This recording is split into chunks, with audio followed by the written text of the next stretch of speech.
dia memberikan contoh kepada umat manusia bahwa kalau mau ikut Kristus sebagai manusia, jangan ngomong saya kan masih manusia. Lah ya, manusia itu yang akan dibentuk oleh Tuhan menjadi anak-anak Allah. Emangnya masih manusia terus jadi malaikat apa? Ya Allah itu roh, gembala dengan roh kita, nanti Tuhan akan memberikan kebenaran, cara perdamaian. Nama kata lain adalah Salam saudaraku yang terkasih, kita jumpa lagi rahasia kematian manusia Yesus. Benarkah dia mati? Tapi kita akan menyaksikan satu pujian terlebih dahulu, saudaraku yang terkasih.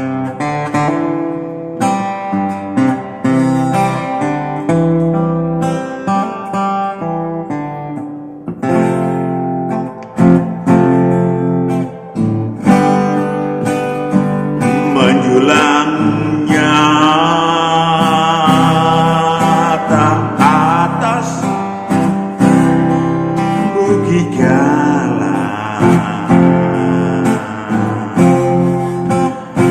terang benderang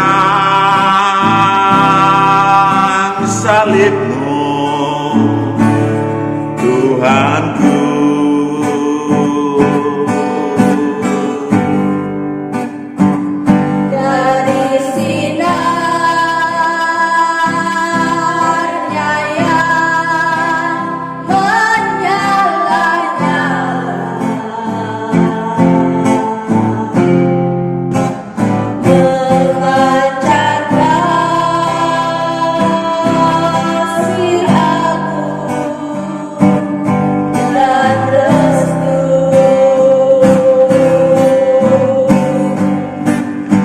Seluruh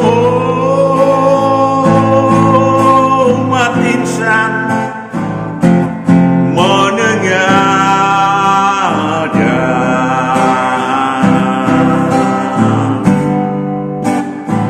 ke arah cahaya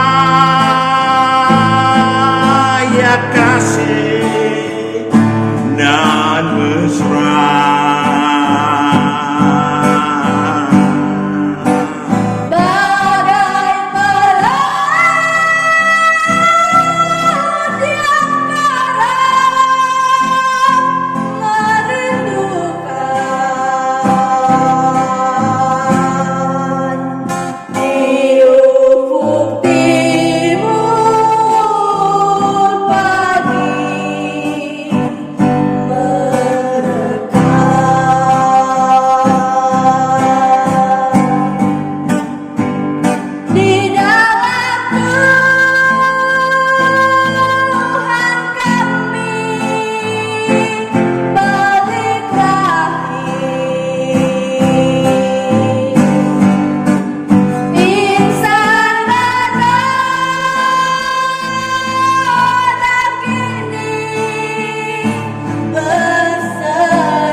Yes, di sana sini, di muka bumi ini, banyak manusia mempersiapkan perayaan Paskah.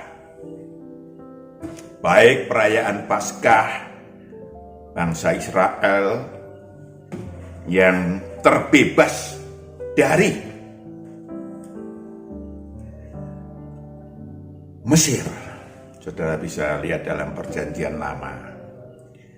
Maupun perayaan kebangkitan Tuhan pada pasca pengorbanannya di kayu salib. Mati di kayu salib. 1 Korintus 5 ayat 7. 1 Korintus 5 ayat 7. Buanglah lagi yang lama itu, supaya kamu menjadi adonan yang baru, sebab kamu memang tidak beragi, sebab anak domba Paskah kita juga telah disembelih, yaitu Kristus.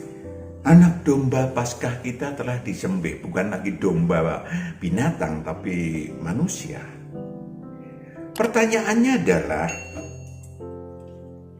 tapi silahkanlah saudara mau merayakan yang mana, silahkan. Kita akan membongkar kematian manusia Yesus dari kacamata kebenaran ilahi. Dari kacamata kebenaran ilahi yang sesungguhnya amat sangat penting bagi seluruh roh manusia. Benarkah dia mati? Yang pertama pertanyaannya, benarkah dia mati? Mengapa harus mati? Mengapa harus mati di kayu salib? Apa sebab dia harus mati? Bagaimana dia harus mati? Ya, pertanyaan itu tergaung banyak umat manusia, mungkin ditutup oleh diri sendiri, dibungkam oleh diri sendiri karena tidak pernah mendapatkan jawabannya, mungkin. Atau jawabannya juga jawaban yang tidak memuaskan. Saudaraku yang kekasih, memang dibutuhkan bukan jawaban berdasarkan logika. Ya, bukan. Harap maklum saudaraku, ada yang rekan-rekan yang membela sang Nabi Isa digantikan oleh seseorang matinya, kemudian dia pergi menyembunyikan diri di negara lain, ada Turki dan segala macam. Boleh-boleh saja membela sang Nabi Isa, silahkan aja. Saudaraku yang kekasih, tetapi sebenarnya apa yang terjadi? Apakah benar di kayu salib beliau mati? Sang Kristus atau manusia Yesus mati? Benarkah? Saudaraku yang kekasih, tubuh alamiah anak manusia, yes, memang mati di kayu salib. Disaksikan oleh ribuan orang. Saudaraku yang kekasih, sejak di surga kekal, roh saya dan roh saudara tahu persis bahwa dia harus mati sebagai pengorbanan Allah untuk menerbitkan tanda kutip anak-anak Allah. Wahyu 5 ayat 5 sampai 6. Wahyu 5 ayat 5 sampai 6. Lalu berkatalah seorang dari tua-tua itu kepadaku, jangan engkau menangis. Jangan engkau menangis. Sesungguhnya singa dari suku Yehuda, yaitu tunas Daud, telah menang, sehingga ia dapat membuka gulungan kitab itu. Kemenangan, pengorbanan keturunan Daud, yaitu anak manusia, Yesus, adalah sekali lagi kemenangan. Lanjut. Dan membuka ketujuh meterainya. Supaya dapat membuka gulungan kitab. Allah Maha Kuasa, tapi Allah Maha Adil. Allah Maha Sistem. Lanjut. Maka aku melihat di tengah-tengah takhta dan keempat makhluk itu, dan di tengah-tengah tua-tua itu berdiri seekor anak domba seperti telah disembelih, bertanduk 7 dan bermata 7. Yes, lanjut. Itulah ketujuh roh Allah yang diutus ke seluruh bumi. Demikianlah kemudian terjadi peran sang anak domba di kayu salib, anak manusia yang mati di kayu salib. kemudian sistem Roh Kudus yang akan memimpin setiap manusia yang jadi murid Tuhan. Itu yang terjadi, saudaraku yang kekasih. Di bumi, manusia Yesus yang 100% adalah manusia yang tidak berdosa. Yohanes 8 ayat 46. Yang tidak berdosa, ingat. Ya, tidak berdosa. Yohanes 8 ayat 46, siapakah di antaramu yang membuktikan bahwa aku berbuat dosa? Yes, siapa yang dapat membuktikan aku berbuat dosa? Dibunuh oleh iblis, maka iblis atau Lucifer terkena akibatnya dimasukkan ke jurang maut di dalam waktu 1000 tahun ilahi. Wahyu 20 ayat 1 sampai 3. Perhatikan, ini penting sekali karena banyak orang runtutan kebenarannya nggak nangkep. Akhirnya 2000 tahun yang lalu, sang pembunuh manusia nggak berdosa. Makanya iblis takut kalau membunuh orang berdosa. Takut. Orang tidak berdosa. Takut iblis. Lanjut. Wahyu 20 ayat 1 sampai 3. Lalu aku melihat seorang malaikat turun dari sorga, memegang anak kunci jurang maut dan suatu rantai besar di tangannya. Lanjut. Ia menangkap naga, si ular tua itu, yaitu iblis dan Satan. Satannya adalah stafnya. Lanjut. Dan ia mengikatnya 1000 tahun lamanya. Ya, mengikatnya di jurang maut 1000 tahun yang lamanya. Lalu melemparkannya ke dalam jurang maut dan menutup jurang maut itu dan memeteraikannya di atasnya, supaya ia jangan lagi menyesatkan bangsa-bangsa sebelum berakhir masa 1000 tahun itu. Kemudian daripada itu, ia akan dilepaskan untuk sedikit waktu lamanya. Itu yang sesungguhnya terjadi. Manusia atau umat manusia dibebaskan dari rasa takut kepada maut. Iblis yang berkuasa di atas maut. Nggak lagi takut, saudara. Karena iblis dikalahkan. Dan kemudian terjadi. Selanjutnya, ya, Yesus nggak ada lagi di bumi. Ya, bagaimana kalau pas Lucifer dilepaskan sekitar 2013 yang lalu? Terus gimana? Tapi Yesus sudah memproklamirkan supaya apa yang disebut sistem pemuridan. Jadikanlah seluruh bangsa muridku. Hanya murid Tuhan yang dapat mengalahkan iblis. Yang dapat mengalahkan iblis. Siapapun murid Tuhan itu. Tidak hanya 11-12. Banyak yang kemudian dibentuk oleh sistem pemuridan oleh Tuhan Yesus.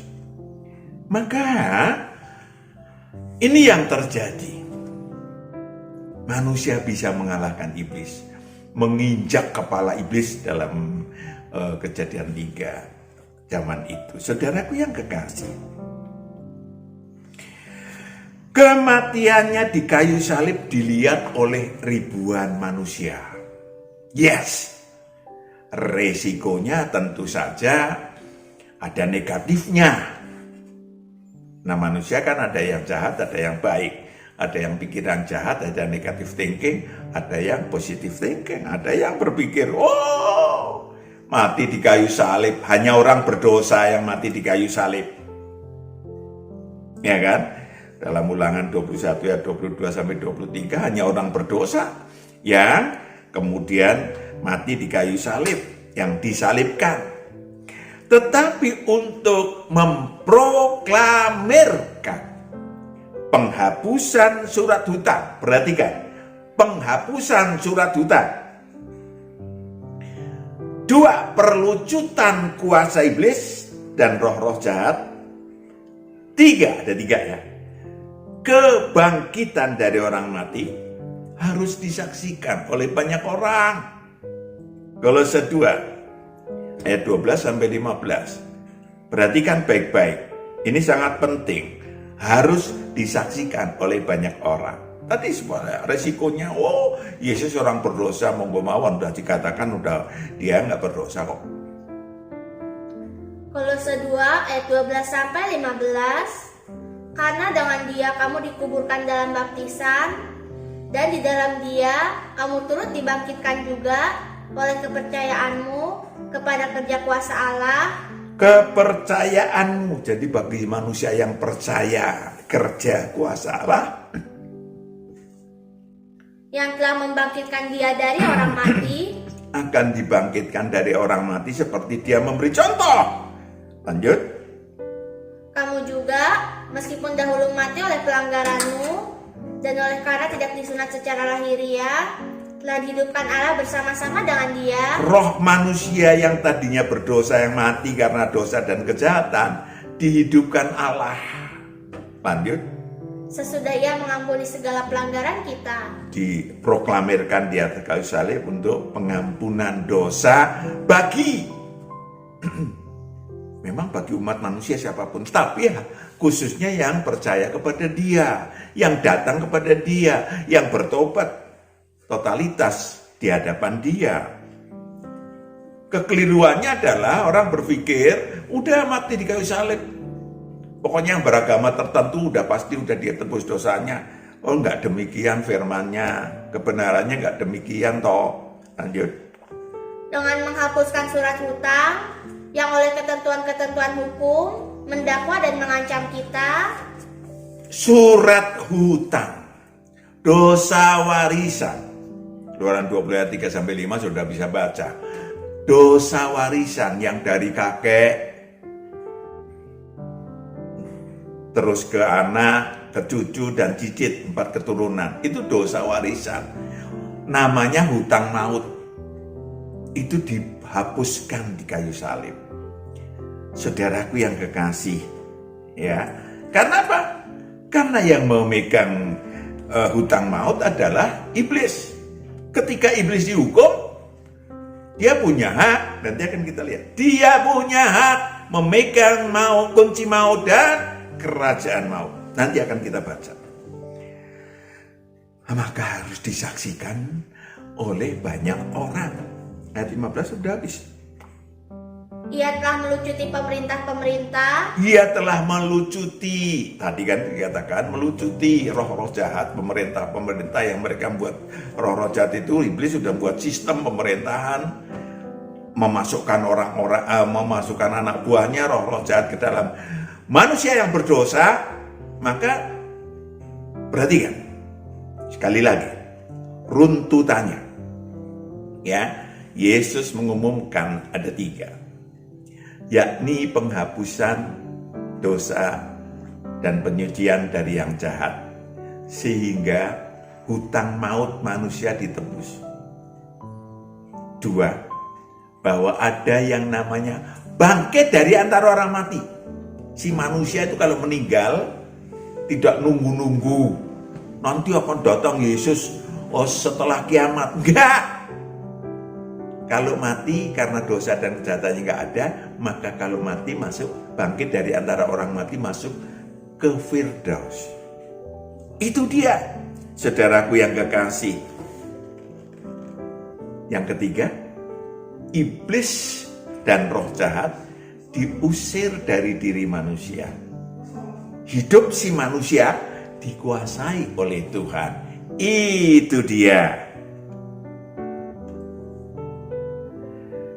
Siapa dia?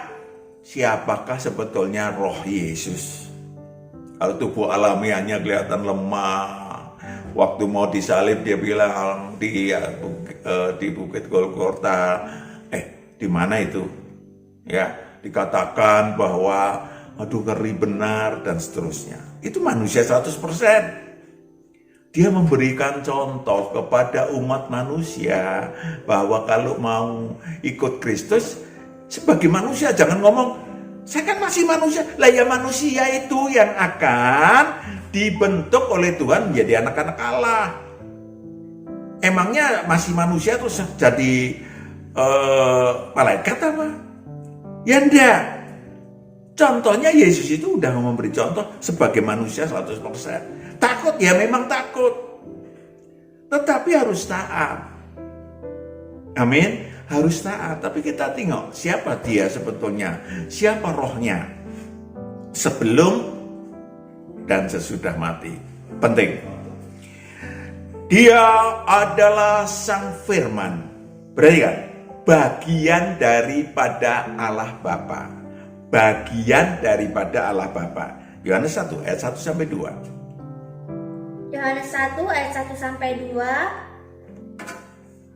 Pada mulanya adalah Firman. Firman itu bersama-sama dengan Allah.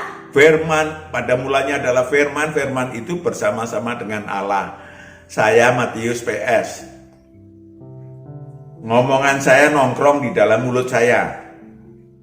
Kira-kira analoginya kayak gitu karena kita manusia ini segambar serupa dengan Allah untuk menggampangkan supaya manusia tuh ngerti Allah seperti apa, sistemnya ada pada diri kita. Kita memiliki tubuh, jiwa, dan roh.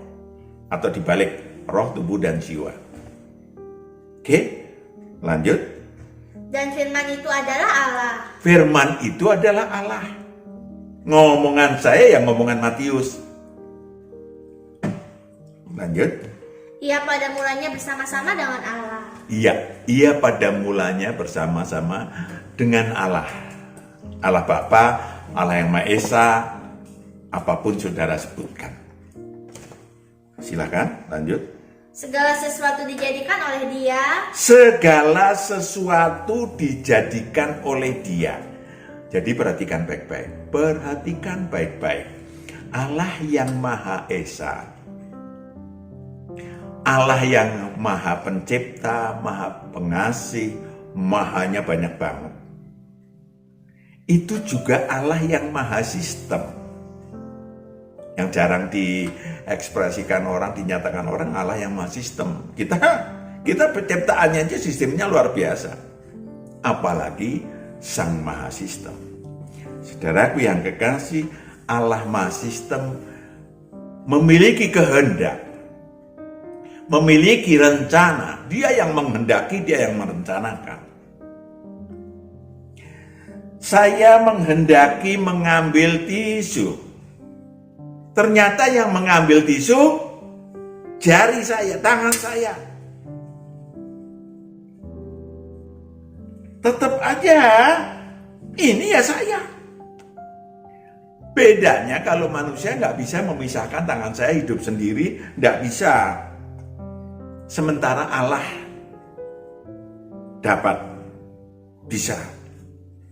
Tangannya, firman-Nya menjadi, makhluk terpisah dari, memisahkan diri dari dirinya menjadi makhluk namanya firman yang melaksanakan seluruh rencana Allah, seluruh kehendak Allah. Itu namanya Yohanes 1 ayat 3 itu namanya apa? Coba ulangi lagi. Segala sesuatu dijadikan oleh Dia. Dijadikan, dilaksanakan oleh Dia. Dan tanpa Dia tidak ada sesuatu pun yang telah jadi dari segala yang telah dijadikan. Yes. Saudaraku yang kekasih, saya ingin sampaikan kepada saudara. Ya, sekali lagi kita pahami bahwa manusia adalah gambar dan rupa Allah. Ya, Kejadian 1 ayat 26. Sudah jelas itu. Jadi mudah. Kalau saudara mau ini, teman cuma gambar loh ya. Gambar. Ya, gambar itu jauh banget dibanding dengan aslinya. Ya, rupanya jauh banget dengan aslinya. Cuman Allah ingin, karena kita manusia ingin menggambarkan tentang dirinya. Oke. Yang khususnya yang Maha Sistem. Saudaraku yang kekasih, bagi saya dan saudara sebagai manusia. Bagi saya dan saudara sebagai manusia. Kalau lampu di depan saya ini terang untuk mata saya. Kalau mata saya ketutup gelap. Tetapi untuk roh saya terangnya hanya pada lampu ilahi. Yohanes 1 ayat 4. Lampu ilahi. Nggak bisa ini nerangin hati saya, nggak bisa. Yohanes 1 ayat 4. Karena yang disebut sebagai roh adalah kekal. Barang yang nggak kekal nggak akan bisa menerangi yang kekal. Maka dalam dia ada hidup. Dalam dia ada hidup. Saudara mau menghidupkan roh saudara hanya lewat dia. Dan hidup itu adalah terang manusia. Yes. Terang manusia. Kalau saudara rohnya hidup, rohnya saudara terang. Saudara akan tahu siapa diri saudara. Sadar jati diri, sadar ilahi, sadar manusia. Saudara, tugas yang lain selain menjadi terang manusia sejak di surga kekal, seperti yang roh kita tahu, dia bertugas menjadikan roh-roh manusia, roh-roh makhluk tua-tua menjadi anak Allah. Naik tingkat dari ciptaan menjadi anak Allah. Yohanes 1 ayat 10 sampai 13. Yohanes 1 ayat 10 sampai 13. Ia telah ada di dalam dunia dan dunia dijadikan olehnya. Dunia dijadikan olehnya. Tetapi dunia tidak mengenalnya. Diinginkan oleh Allah, direncanakan oleh Allah, tapi yang menjadikan dia. Ia datang kepada milik kepunyaannya, tetapi orang-orang kepunyaannya itu tidak menerimanya. Lanjut. Tetapi semua orang yang menerimanya. Perhatikan. Tetapi semua orang yang menerimanya diberinya kuasa supaya menjadi anak-anak Allah. Itu dia, diberinya kuasa menjadi anak Allah. Semua umat manusia, roh manusia memang akan turun ke bumi untuk menjadi anak-anak Allah. Yes. Tetapi kalau pengen menjadi anak Allah, ya menerima dia, karena dia kan pemimpin kita sejak dari surga kekal, saudaraku yang kekasih. Ingat, vlog-vlog kita adalah, vlog-vlog ilahi kita adalah vlog pemuridan. Lanjut. Yaitu mereka yang percaya dalam namanya. Yes, yang percaya dalam namanya. Orang-orang yang diperanakan bukan dari darah atau dari daging, bukan pula secara jasmani oleh keinginan seorang laki-laki, melainkan dari Allah. Roh Allah membentuk roh-roh manusia, bukan tubuh alamiah manusia. Ya, kalau ada seseorang yang menjadi calon anak Allah atau seseorang menjadi anak Allah, itu nggak berubah tubuhnya, biasa aja. Tetapi rohnya lah yang menjadi anak Allah. Ya. Maka dia menjadi manusia 100% untuk membawa, menuntun, menggembalakan manusia. Calon anak-anak Allah, yaitu manusia seperti saudara dan saya, itu merupakan manusia, yaitu roh yang kekal ditambah tubuh alamiah. Yohanes 1 ayat 14. Kita akan banyak membaca firman supaya saudara dasarnya ya ini firman Tuhan. Firman itu telah menjadi manusia. Firman itu telah menjadi manusia. Dan diam di antara kita. Diam di antara umat manusia. Dan kita telah melihat kemuliaannya, yaitu kemuliaan yang diberikan kepadanya sebagai anak tunggal Bapa, penuh kasih karunia dan kebenaran. Penuh kasih karunia dan kebenaran. Yang akan the delegation of authority kan divine delegation of the authority. Waktu kita pakai bahasa Inggris lah yang sok-sok kelihatan hebat. Saudaraku yang kekasih, untuk supaya saya dan saudara, maka ketika 2000 tahun yang lalu Tuhan gak membentuk agama apapun. Sesungguhnya Sang Kristus memberikan, jadikanlah seluruh bangsa muridku. Menjadi murid Tuhan. Supaya apa? Supaya pengampunan dosanya tidak hanya pada 2000 tahun yang lalu, tapi terus bergulir. Dilaksanakan oleh manusia-manusia yang jadi murid Tuhan, yang mendapatkan pendelegasian wewenang untuk pengampunan dosa. Itu Yohanes 20 ayat 21, 22, 23.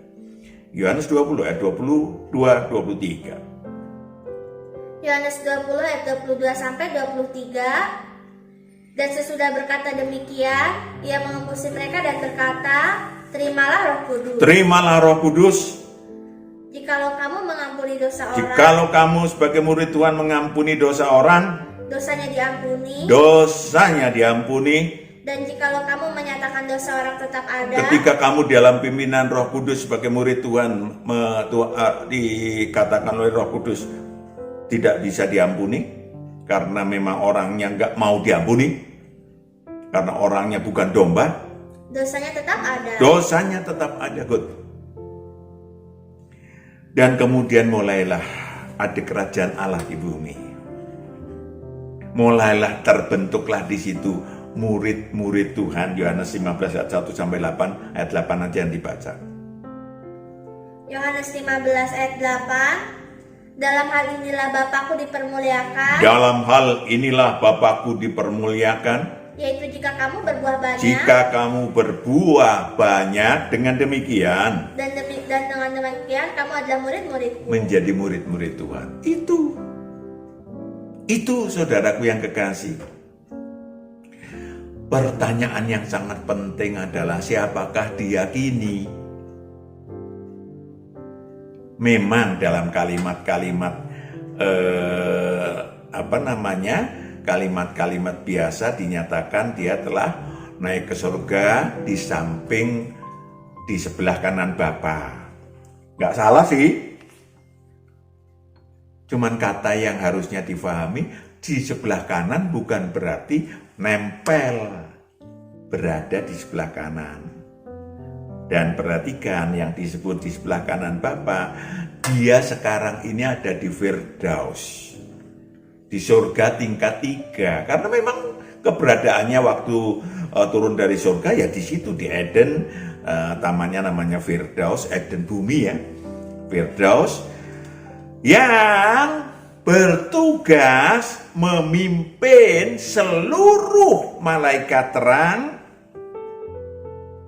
menggembalakan seluruh malaikat terang, ya. Coba Wahyu 1 ayat 14 kali, coba ayat 14. Wahyu 1 ayat 14. Kepala dan rambutnya putih, bagaikan bulu yang putih meta. Ayat 13 kali lebih dulu, saudara, supaya saya dan saudara mengenal dia sekarang bukan lagi manusia. Manusia udah mati, rohnya yang hidup. Kayak apa? Kita tengok. Dan di tengah-tengah kaki Dian itu, Di tengah-tengah kaki Dian atau murid-murid Tuhan, dikelilingi oleh murid-murid Tuhan, ada seorang serupa anak manusia. yes, serupa anak manusia. Serupa memang artinya supaya nggak pangling. Kalau bahasa Jawanya pangling. Lanjut. Berpakaian jubah yang panjangnya sampai di kaki. Jubah panjangnya sampai di kaki untuk menunjukkan all. Lanjut. Dan dadanya berlilitkan ikat pinggang dari emas. Yes. Sekarang nih ya, lihat. Pertanyaan, siapa diyakini? Ini jawabannya. Lanjut. Kepala dan rambutnya putih bagaikan bulu yang putih meta. Kepala dan rambutnya putih bagaikan bulu yang putih meta. Untuk menunjukkan bahwa dia sangat kudus. Dan matanya bagaikan nyala api. Matanya beda banget. Waktu jadi anak manusia, matanya sebagaikan nyala api. Lanjut. Dan kakinya mengkilat bagaikan tembara membaga di perapian. Suaranya bagaikan desau air bah. Suara yang lembut dulu. Datanglah kepadaku, hai yang letih lesu, aku lemah lembut dan rendah hati. No. Suaranya seperti air bah. Bukan galak, bukan. tetapi untuk menunjukkan bahwa ketika dia bersuara, seluruh bumi, seluruh manusia di muka bumi yang mendengarkan suaranya terdengar. Lanjut. Dan di tangan kanannya ia memegang 7 bintang. Di tangan kanannya memegang 7 bintang. 7 bintang ini dalam ayat selanjutnya dikatakan adalah malaikat terang. Seluruh malaikat terang dipegang oleh dia. Dan dia menggembalakan murid-murid Tuhan. Saudaraku yang kekasih, siapa dia kini? Ayat selanjutnya. Dan dari mulutnya keluar sebilah pedang tajam bermata 2. Dan wajahnya bersinar-sinar bagaikan matahari yang terik. Wajahnya bersinar-sinar bagaikan matahari yang terik. Itulah dia. Lanjut 17. Ketika aku melihat dia, tersungkurlah aku di depan kakinya sama seperti orang yang mati. Tetapi ia meletakkan tangan kanannya di atasku, lalu berkata, "Jangan takut. Jangan takut. Aku adalah yang awal Aku adalah yang awal dan yang akhir dan yang akhir dan yang hidup." dan yang hidup. Yang awal dan yang akhir dan yang hidup. Dia demikian sekarang. Bukan lagi anak manusia. Lanjut. Aku telah mati, namun lihatlah, aku hidup. Tubuh alamiahku mati, yes. Tapi aku hidup rohnya. Lanjut. Sampai selama-lamanya. Sampai selama-lamanya. Dan aku memegang segala kunci Ini yang maut. penting, saudaraku yang kekasih. Dan Aku memegang segala kunci maut segala kunci maut dan kerajaan maut. dan kerajaan maut. Ini rahasianya. Ini rahasia yang harus diketahui oleh umat manusia.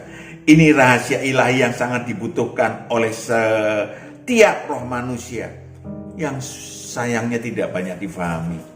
Sehingga tidak bisa meraih saya terkena atau terjebak pada maut dan roh saya di penjara di kerajaan maut. Itu yang terjadi pada manusia.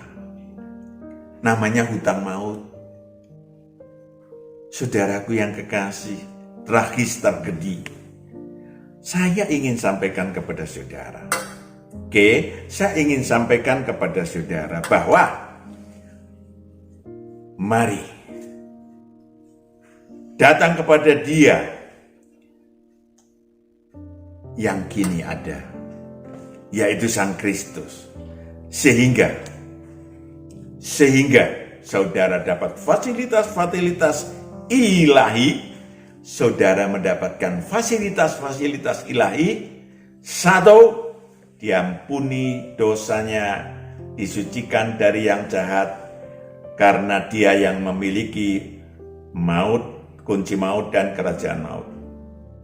Saudara dilepaskan dari kerajaan maut, dilepaskan dari maut. Dua, roh-roh jahat yang tinggal dalam seorang yang berdosa, karena sudah diampuni dosanya dan disucikan dari yang jahat, maka tidak lagi ada roh-roh jahat dalam diri si manusia, karena sudah diusir dari dirinya. Fasilitas kedua, yang pertama termasuk hutang mautnya dilunasi. Tiga, yang terakhir adalah kalau si manusia ini yang diampuni dosa dan disucikan dari yang jahat meninggal dunia kapan saja, karena tubuhnya pasti meninggal dunia, maka rohnya akan masuk ke Firdaus. Tidak lagi disiksa di alam kubur, di alam penantian, alam api penyucian, no way. Bangkitnya dari antara orang mati nanti, ya itu silahkan agama apapun. Tetapi yang disebut oleh Sang Awal, Sang Akhir, dan yang hidup adalah fasilitas untuk saudara dan saya. Kalau meninggal, rohnya masuk ke Firdaus. Amin. Saudaraku yang kekasih, tentu tentang kerajaan Allah yang sudah dibuka, saudara bisa buka sendiri dalam YouTube ilahi kita. Tetapi ini kita sadari dulu siapa manusia Yesus yang telah mati, kini yaitu yang awal, yang akhir, dan yang hidup. Mari kita datang kepada Dia. Kita berdoa. Bapa di surga, kami serahkan anak-anak-Mu, meteraikan kebenaran-kebenaran ini dalam tubuh, jiwa, dan rohnya, supaya anak-anak-Mu boleh datang kepadamu yang belum datang, atau Engkau yang menggembalakan anak-anak-Mu karena sudah datang kepadamu dan membuang seluruh dosa dan kejahatannya di hadapan-Mu dan percaya kepada Engkau. Engkau meteraikan firman ini ke dalam jiwa dan roh dan tubuh anak-anak-Mu yang hadir untuk diberitakan, untuk dilaksanakan. Dalam nama Yesus kami berdoa mengucap syukur. Haleluya. Amin. Tuhan berkati. Shalom.